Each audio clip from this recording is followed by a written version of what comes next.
So welcome to my next episode of how we form plurals.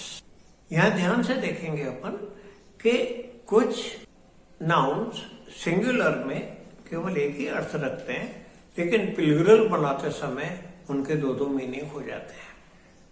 Okay, colour. Colour का मतलब रंग होता है ना. तो कलर्स करते ही बहुत सारे रंग हो जाएंगे.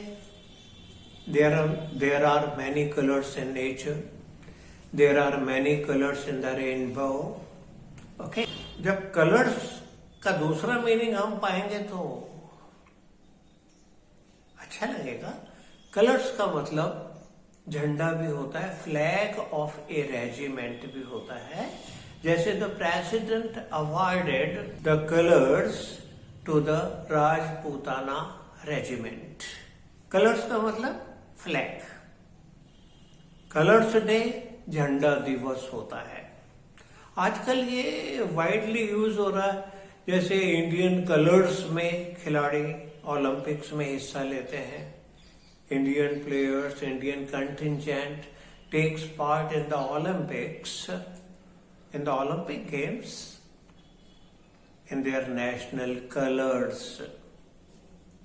रफली बोले तो हम कलर भी कह देते हैं इंडियन कलर, लेकिन हमें ब्रिटिश इंग्लिश को फॉलो करना है. कलर्स ही कहना है प्रतीक के बारे में, झंडे के बारे में. ठीक है. इसी तरीके से कस्टम. कस्टम का मतलब हैबिट होता है. ओके, आदत होता है. लेकिन जब हम कस्टम्स बनाएंगे तो हैबिट्स के अलावा, आदतों के अलावा इसका एक अर्थ और भी निकलेगा.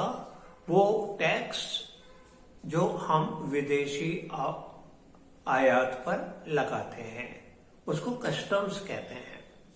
ठीक है. आप जैसे दुबई से कुछ सामान लेके आते हैं तो आपको कस्टम्स ड्यूटी देनी होती है. ठीक है. हम ये कहते हैं कि हमारे अंकल कस्टम्स ऑफिसर हैं. कस्टम ऑफिसर मत कहिएगा. ओके, ठीक है ना. ऑलराइट. इफेक्ट का मतलब रिजल्ट होता है, परिणाम होता है, प्रभाव होता है. लेकिन जैसे ही हम इफेक्ट्स करते हैं, बहुवचन बनाते हैं, तो बहुत सारे रिजल्ट्स के साथ साथ इसका अर्थ प्रॉपर्टी भी होता है. टोटल इफेक्ट्स कितने हैं आपके पापा के? ओके. इनकम टैक्स ऑफिसर्स पूछते हैं आपके पापा से कि आपके टोटल इफेक्ट्स कितने हैं. बता देते हैं पापा. ठीक है. Without any hesitation. ऑलराइट. तो इफेक्ट्स प्रॉपर्टी के रूप में समझेंगे अपन बहुवचन में, रिजल्ट्स के अलावा. ओके. फिर इसके बाद हम देखते हैं मैनर. मैनर का मतलब होता है मेथड. किस मेथड से आप पढ़ते हैं, स्किपिंग करते हैं या स्किमिंग करते हैं या स्लोली पढ़ते हैं, आप मैनर बतला रहे हैं, मेथड बतला रहे हैं. लेकिन मैनर्स का मतलब बहुवचन करते ही मैनर को, मैनर्स बनाते ही इसका मतलब बहुत सारे मेथड्स के अलावा करेक्ट बिहेवियर भी होता है. आप अपने भतीजों से, भांजों से कई बार कहते हैं मैनर्स, अच्छे व्यवहार का प्रयोग करो, अच्छा व्यवहार करो, मैनर्स यूज करो. ठीक है. Use your manners, don't forget your manners. Okay. तो मैनर्स करेक्ट बिहेवियर को कहते हैं, इम्प्रूव्ड बिहेवियर को कहते हैं. ठीक है. अब हम देख रहे हैं नंबर. नंबर का मतलब क्वांटिटी होता है, संख्या होता है, हम जानते हैं. इंग्लिश में शायद आप कंफ्यूज हो रहे होंगे. हम क्वांटिटी कहते हैं नंबर को, लेकिन हम मात्रा नहीं संख्या कहते हैं, है ना. लेकिन नंबर्स करते ही मात्राओं के साथ साथ, संख्याओं के साथ साथ, नंबर्स का मतलब सॉन्ग्स भी होता है, कविताएं भी होता है, वर्सेस भी होता है ना. जैसे आप कहते हैं मेरा नंबर कब आएगा, तो उसका मतलब ये होता है मेरा गाना कब सुना जाएगा. ओके, मेरा नंबर मेरा गाना। ओके, अब नेक्स्ट नंबर आपका है भाई, तैयार हो जाइए। Okay, great. अब हम देखते हैं पेन। पेन का मतलब होता है suffering. We are much in pain nowadays because of the pandemic COVID-19। Much pain, बहुत सफर कर रहे हैं, बहुत दुख उठा रहे हैं। Okay, but our doctors are great, they will remove all our pain. सारे सफरिंग दूर कर देंगे। आमेन, तथास्तु। ओके, लेकिन पेन्स करते ही बच्चों क्या हो जाएगा? पेन्स का मतलब सफरिंग्स के साथ साथ बहुत सारे दुखों पीड़ाओं के साथ साथ केयर भी होता है। Our parents take a lot of pains in educating us. हमें शिक्षित करने में हमारे माता पिता बहुत पेन्स लेते हैं बेटा। ओके, और एक पेन्स का मेडिकल अर्थ भी होता है, जो प्रसव पीड़ा कहलाती है, डिलीवरी पेन कहलाता है, उसको भी पेन्स कहते हैं। डॉक्टर कहता है एक डिलीवरिंग लेडी के लिए, जच्चा के लिए, बच्चा पैदा होने से पहले, कहता है इसको पेन्स नहीं उठ रहे हैं, इंजेक्शन लगाना पड़ेगा। ओके, तो प्रसव पीड़ा को भी पेन्स कहते हैं अपन। ओके, इसके बाद हम देखें प्रीमाइज। प्रीमाइज का मतलब होता है प्रपोजिशन, प्रस्ताव। लेकिन प्रीमाइज का जब हम प्रीमिसेस बनाते हैं तो बहुत सारे प्रस्तावों के अलावा परिसर भी होता है। The premises of our school, the premises of our Bangalore, the premises of the collectorate. ठीक है, जिलाधीश के ऑफिस का जो परिसर होता है ना, उसको हम प्रीमिसेस कहते हैं। समझ रहे हैं? प्रीमाइज। ओके, सिंगुलर प्रस्ताव, लेकिन premises we have two meanings. Okay, इसी तरीके से क्वार्टर, चौथा हिस्सा होता है।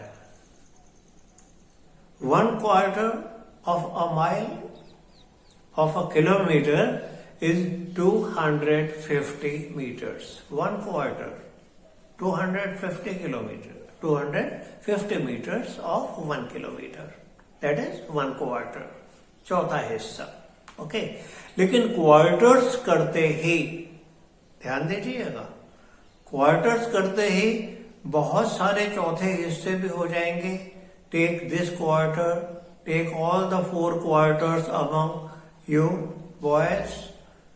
सारे चौथाई हिस्से आप ले लो लड़कों, बच्चों आप ले लो। ओके, लेकिन क्वार्टर्स का मतलब आपका आवास भी होता है, जैसे railway quarters, official quarters, head quarters.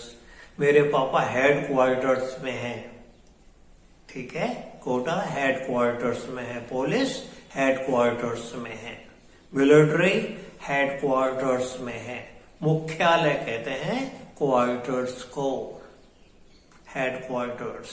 Okay, तो ध्यान दीजिएगा, ये मत कहते ना कि मैं रेलवे क्वार्टर में रहता हूं, कहते हैं लोग, that is wrong. Got it?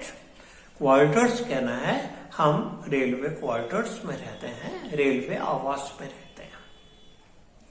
Okay, quarters में 1 रूम, 2 रूम, 3 रूम, लेट, बाथ, किचन सब अटैच होता है आवास में। तो क्वार्टर्स कहना है आवास के लिए, चौथे हिस्सों के साथ साथ। तो हम ये देख रहे हैं कि एक ही शब्द के कई मीनिंग होते हैं। ठीक है, इसके बाद हम देख रहे हैं स्पेक्टेकल। स्पेक्टेकल का मतलब नजारा होता है। व्हाट अ फाइन स्पेक्टेकल, क्या शानदार दृश्य है, क्या शानदार नजारा है। ऐसे ही स्पेक्टेकल्स हम करते हैं तो हमारे सामने 2 मीनिंग आते हैं। ओके, एक तो स्पेक्टेकल्स का मतलब बहुत सारे नजारे हो जाएंगे, दृश्य हो जाएंगे, लेकिन स्पेक्टेकल्स का मतलब आई ग्लासेस भी होता है, जिसको हम चश्मा कहते हैं। मेरे स्पेक्टेकल्स ले आना भाई बेटा, है ना, तो मतलब मेरा चश्मा ले आना। रीडिंग ग्लासेस, ग्लास का ग्लासेस बनाया तो वो भी चश्मा हो जाएगा। हाँ, स्पेक्टेकल्स को आजकल हम शॉर्ट में स्पेक्स भी कह देते हैं। Got it? अब अगली चीज, लेटर का मतलब अल्फाबेट होता है। A to Z सभी लेटर्स हैं, लेटर ऑफ एन अल्फाबेट, है ना। लेकिन एक लेटर का मतलब पत्र भी होता है। We write a letter, write a letter to your father, अपने पिताजी को पत्र लिखिए, ठीक है। एपिसल, एपिसल का मतलब letters. Milton wrote many letters to the king और क्वीन, ठीक है। मिल्टन ने, जॉन मिल्टन ने कई लेटर्स लिखे राजा या रानी को। लेकिन लेटर्स का मतलब बहुत सारे अल्फाबेट्स के अलावा, लेटर्स का अर्थ बहुत सारे पत्रों के अलावा लिटरेचर भी होता है। जैसे योर पापा is a man of letters, साहित्य का आदमी है, लिटरेरी मैन है, लिटरेचर के ज्ञाता है। ऑलराइट, इसी तरीके से ग्राउंड, ग्राउंड का मतलब जमीन होता है, ठीक है। ग्राउंड का मतलब अर्थ होता है और रीजन भी होता है। हेल्थ ग्राउंड पर, ठीक है। मैं 7 दिन से ऑफिस अटेंड नहीं कर रहा था, मैं स्कूल अटेंड नहीं कर रहा था, ठीक है। ऑन मेडिकल ग्राउंड, ठीक है, मेडिकल ग्राउंड्स पर, मेडिकल ग्राउंड पर, ओके। तो रीजन भी होता है ग्राउंड का मतलब, और ग्राउंड का मतलब अर्थ भी होता है, जमीन भी होता है ना। He fell on the ground heavily, वो जमीन के ऊपर धम से गिरा, ओके। ग्राउंड। अब बहुवचन करते ही हमारे सामने कुछ बड़ी अजीब अजीब बातें आती हैं। जैसे ग्राउंड्स का मतलब खेल का मैदान होता है। ग्राउंड्समैन कहते हैं जो मैदान तैयार करता है। Groundsman of Chepauk, groundsman of Shivaji stadium, groundsman, है ना, जो खेल का मैदान तैयार करता है। ग्राउंड का मतलब मैदान नहीं होता है, याद रखिएगा। हम ये गलत कहते हैं कि we play on the ground या इन द ग्राउंड, याद रखिए। इन द ग्राउंड तो आप खेल ही नहीं सकते हैं ना। ऑन दी ग्राउंड्स खेलते हैं, ग्राउंड्स के ऊपर खेलते हैं, ओके। ग्राउंड्स का मतलब खेल का मैदान, ठीक है। और ग्राउंड्स का मतलब जेंस भी होता है, ठीक है। He failed to pay his monthly instalment because of many grounds, कई कारणों से वो अपनी मासिक किस्त नहीं दे पाया। रीजंस। ग्राउंड्स का मतलब ड्रैग्स होता है।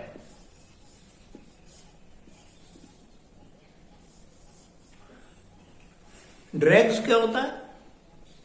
जब हम चाय छानते हैं, चाय पी लेते हैं कई बार, तो नीचे वो मटमैला सा काला सा हिस्सा रह जाता है कप के अंदर, जिसको हम नहीं पीते हैं, we don't like to drink it, है ना, तो उसको ड्रैग्स कहते हैं। ये हम हमारी वोकैबुलरी बढ़ाने की कोशिश कर रहे हैं, ठीक है। अब हम देखेंगे कि एक ही शब्द के सिंगुलर में एक मीनिंग होता है, लेकिन प्लूरल में हम दूसरा मीनिंग ही देखते हैं,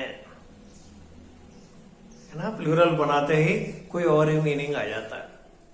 जैसे एयर का मतलब हवा होता है, एटमॉस्फेयर होता है, लेकिन एयर्स करते ही वो कह देते हैं अफेक्टेड मैनर, बड़ी हवा में है आजकल, he is in the high airs. Air मत कहना, एयर्स। इसी तरीके से गुड, गुड का मतलब होता है वेल बीइंग, कल्याण, भला, लेकिन गुड्स करते ही इसका मतलब माल हो जाता है। कहते हैं ना गुड्स ट्रेन, मालगाड़ी, ठीक है। मेरा गुड्स आया है क्या, पार्सल ऑफिस में जाके पूछते हैं आप, है ना, ठीक है। इसी तरीके से कंपास, कंपास का मतलब रेंज होता है, लेकिन कंपासेस करते ही वो इंस्ट्रूमेंट हो जाता है जिससे हम गोले खींचते हैं, गोलाई बनानी होती है तो हम कंपासेस का यूज करते हैं। बच्चों, स्कूल में कंपास बॉक्स नहीं कहना है, कंपासेस बॉक्स कहना है। Compass box will mean nothing for you, okay, आपके लिए कोई मतलब नहीं होगा उसका। कंपासेस का मतलब है आप कंपासेस बॉक्स लेके जाते हैं, ठीक है। जैसे रिस्पेक्ट का मतलब रिगार्ड होता है, रिगार्ड्स होता है। Pay my respect to the elders, कई बार आप कहते हैं, लिखते हैं लेटर्स में, प्राइवेट लेटर्स में, रिस्पेक्ट, ओके।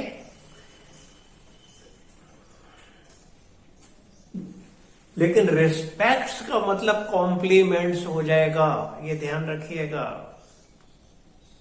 मीनिंग चेंज हो जाएगा, है ना।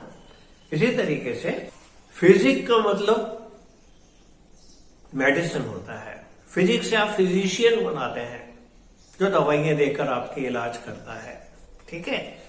ऑपरेशन नहीं करता फिजिशियन, छोटा मोटा कर देता है, लेकिन physician mainly treats you, cures you by using physic medicine. लेकिन फिजिक्स करते ही हमारे सामने एक सब्जेक्ट आ जाता है, नेचुरल साइंस आ जाती है। फिजिक्स का मतलब फिजिक्स से कुछ लेना देना नहीं रखता है। It has nothing to do with physique.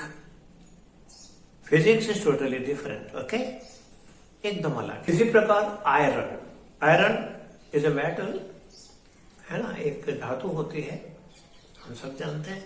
लेकिन आयरन्स करते ही इसका मीनिंग चेंज हो जाएगा, हथकड़ियां बेड़ियां आ जाएंगी, ठीक है, ध्यान रखेंगे। प्लूरल करते मीनिंग चेंज। इसी तरीके से फोर्स है, फोर्स का हम बल होता है, स्ट्रेंथ होता है, लेकिन फोर्स करते ही हम इसका मीनिंग चेंज पाते हैं, बदला हुआ पाते हैं, और उसका मतलब फिर हमारे सामने क्या आता है, सशस्त्र सेनाएं, इंडियन फोर्सेस, ठीक है, ग्रुप्स ऑफ सोल्जर्स, सैनिकों की टुकड़ी को कहते हैं हम फोर्सेस। तो अभी आपने थोड़ा इंटरेस्टिंग चीजें देखी कि सिंगुलर में कुछ मीनिंग होता है, प्लूरल में कुछ मीनिंग होता है। So my dear friends, use them very very wisely, बहुत बहुत ध्यान से इनको यूज करना है। ये आपका कॉन्फिडेंस बनाएंगी। ये कॉन्फिडेंस रेजर है, इरेजर नहीं, इरेजर है, बढ़ाने वाली है। आगे कुछ चीजें हम देखेंगे, जैसे हम नाउन के पहले कोई आर्टिकल नहीं लगाते, चोपड़ा के पहले आर्टिकल नहीं लगाते, लेकिन जैसे ही हम चोपड़ाज करेंगे तो उसके पहले हमें दी लगाना चाहिए। दी चोपड़ाज का मतलब चोपड़ा परिवार, दी गुप्ताज, गुप्ता फैमिली, है ना। तो ये ध्यान रखिएगा, मीनिंग चेंज होगा, ऑलराइट। इसी तरीके से हम देखते हैं कि कुछ जो एब्स्ट्रैक्ट नाउन होते हैं, ऑलमोस्ट एवरी एब्स्ट्रैक्ट नाउन, हम उनकी प्लूरल नहीं बनाते हैं, ठीक है। जैसे होप, चैरिटी, लव, है ना, इनका हम बहुवचन नहीं बनाते हैं, okay. So guys, thank you for your being with me. मेरे साथ बने रहने का आपका बहुत बहुत धन्यवाद। मिलते रहिएगा, ओके। और काफी चीजें सीखनी है, अभी तो शुरुआत है, okay. So be with me. अगला टॉपिक हम एडजेक्टिव्स पढ़ेंगे, विशेषण पढ़ेंगे। नाउन के बारे में अभी मैं इतना ही बताना चाहूंगा, ठीक है, बाकी आगे देखेंगे, okay. Thank you guys, see you soon, bye.